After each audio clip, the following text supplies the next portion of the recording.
আপনি মানুষ, যারা আমাদের অন্নদাতা, না চাইতে সব রকমের সুযোগ সুবিধা দিয়েছেন, এত বড় চায়ের বাগানের দায়িত্ব আমাদের উপর দিয়েছেন, জীবনে হিসেব পর্যন্ত নেননি, তাদের আপনি ঠকাতে বলছেন? আমাদের ওখানকার কেয়ারটেকার। নমস্কার। বাবা পাঠিয়েছেন আমি কেমন আছি খোঁজ নিতে। আর উনি আপনাকে তো আগেই বলেছি। না পারার কি আছে? না মানে বিষয় সম্পত্তি সব ওর নামে থাক না, আমি বরঞ্চ দেখাশোনাই করি। না না, তুমি বুঝতে পারছো না। বিষয় সম্পত্তি যদি ওর নামে থাকে না, তাহলে দেখতে হবে না, দুদিনেই সমস্ত খরচ করে বসে থাকবে। অনিতা এখানে নেই, ও যখন এসে জানতে পারবে। তাতে কি হবে? দুদিন চেঁচামেচি করবে, ও তো এমনিতেই তা করে। কিন্তু আর কোনো কিন্তু নয়, আমি কালই সবকিছু তোমার নামে ট্রান্সফার করে দেবো। আমার স্থাবর অস্থাবর সমস্ত সম্পত্তির মালিক হবে তুমি। আমি মালিক হব?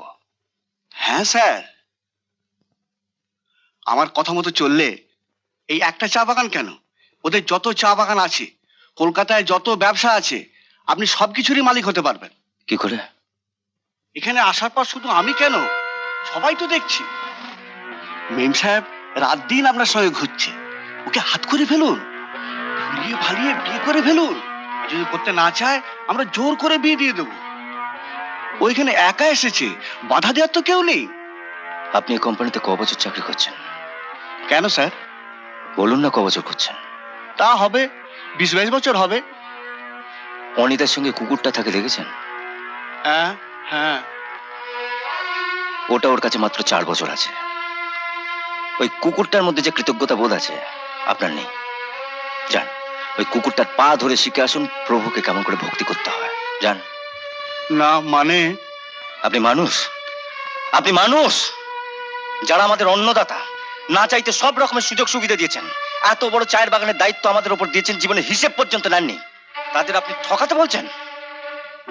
আপনার ভালোর জন্যই। বেরিয়ে যান, বেরিয়ে যান নেমো খারাম। আপনি স্যার শুধু যা ঘটেছে তা তো বললেন না। না মানে অভিজিৎ বাবু, এই অনেস্টির কি দাম পাবেন বলুন তো? দাম পাবেই আসেনি, কেউ অনেস্ট হয় না। যার অনেস্ট হওয়ার সে এমনিতেই হয়। এই অনেস্টির দাম যদি কেউ দিতে চায়, নেবেন না? চলুন। কোথায় যাব? পারে, আপনি যে কালকে বললেন এখানে একটা সুন্দর সাইট আছে। কিছুই ভুলেন না দেখছি। হ্যাঁ, ভুলি, যেটা মনে পড়লেই যন্ত্রণা হয় সেটা ভোলার চেষ্টা করি, আর ভুলতে যখন পারি না। কিসের যন্ত্রণা? সেটা তোমাকে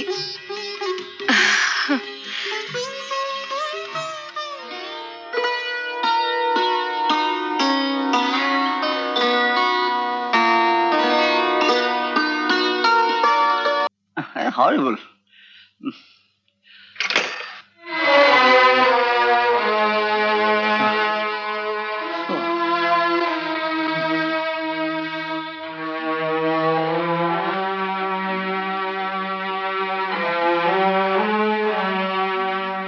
ফোনটা এখনো ঠিক হয়নি না।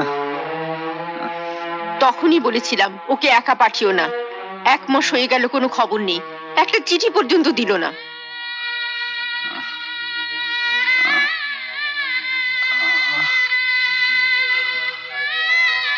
তুমি মিথ্যেই ওর জন্য চিন্তা করছো। শুধু আমি একা চিন্তা করছি, তুমি করছো না? কাল ডাক্তারবাবু কি বলে গেলেন শুনলে তো?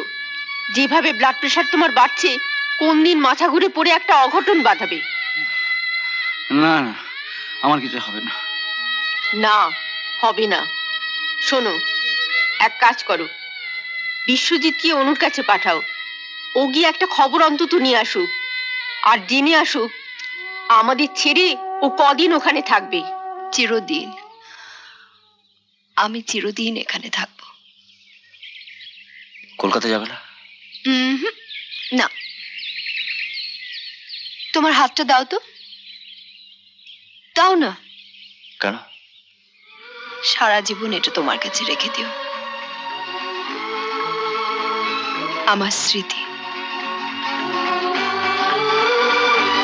তুমি আমায় আংটি দিলে তোমায় তো আমার কিছু একটা দেওয়া উচিত। কি দেবে? কি দেব? মেয়েদের যেটা সবচেয়ে প্রিয় জিনিস সেটাই দেব। আসতে পারি? কে? আম, পরে বলছি, তুমি বসো, আমি এক্ষুনি আসছি। আসুন। Excuse me.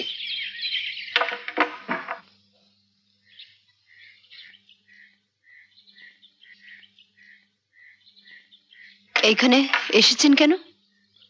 তোমার মা বাবা তোমার খোঁজ নিতে পাঠিয়েছেন। আচ্ছা, আপনারা কি কেউ আমাকে একটু শান্তিতে থাকতে দেবেন না? আমি তো চাই। সত্যি চান যে আমি শান্তি পাই, সুখে থাকি? নিশ্চয়ই চাই। তাহলে দয়া করে আমার পথ থেকে সরে দাঁড়ান।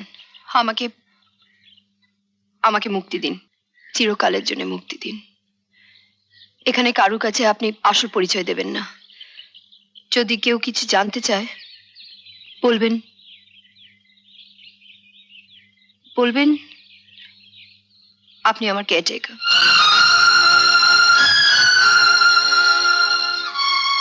আপনি আমার এই উপকারটুকু করে দিন। আমি কথা দিচ্ছি, আপনি যে স্বার্থ নিয়ে আমাকে বিয়ে করেছেন আমি সেই স্বার্থ পূরণ করে দেব। আমি সম্পত্তি পাবার পরে আপনি যত টাকা। টাকা আমি চাই না অনিতা, আমি চাই তুমি সুখী হও। থাক, আর ভালো মানুষই দেখাতে হবে না। শুনুন, ওই বারান্দায় যিনি বসে আছেন উনি চা বাগানের ম্যানেজার মিস্টার অভিজিৎ চ্যাটার্জি। আমি আমি আমি আমি ঠিক করেছি ওনাকে বিয়ে করব।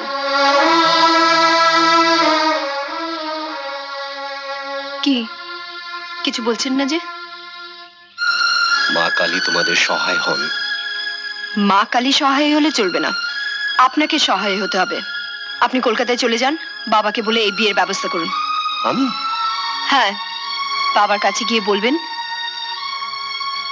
বলবেন আপনি আমাকে বিয়ে করে সুখী হননি। বলবেন বলবেন আপনি আমার উপযুক্ত নন।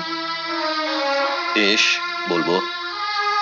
দাঁড়াও, তোমার বাবা একখানা চিঠি দিয়েছেন ম্যানেজার বাবুকে দিতে। এটা বোধহয় দেওয়ার প্রয়োজন নেই।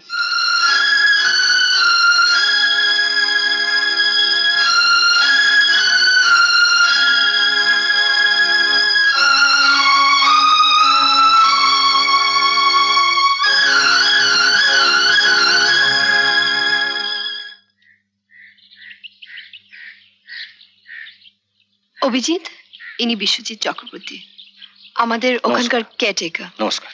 বাবা পাঠিয়েছেন আমি কেমন আছি খোঁজ নিতে। আর উনি আপনাকে তো আগেই বলেছি। Glad to meet you. ওনার বাবা ভবানী বাবুর মুখে আপনার কথা অনেক শুনেছি। আপনার সঙ্গে পরিচিত হয়ে খুব খুশি হলাম। Thank you. আছেন তো কদিন? কদিন থাকছেন মানে? কাল ভোরেই তো ফিরে গিয়ে বাবাকে আমাদের বিয়ের কথাটা বলতে হবে না? বলবেন তো?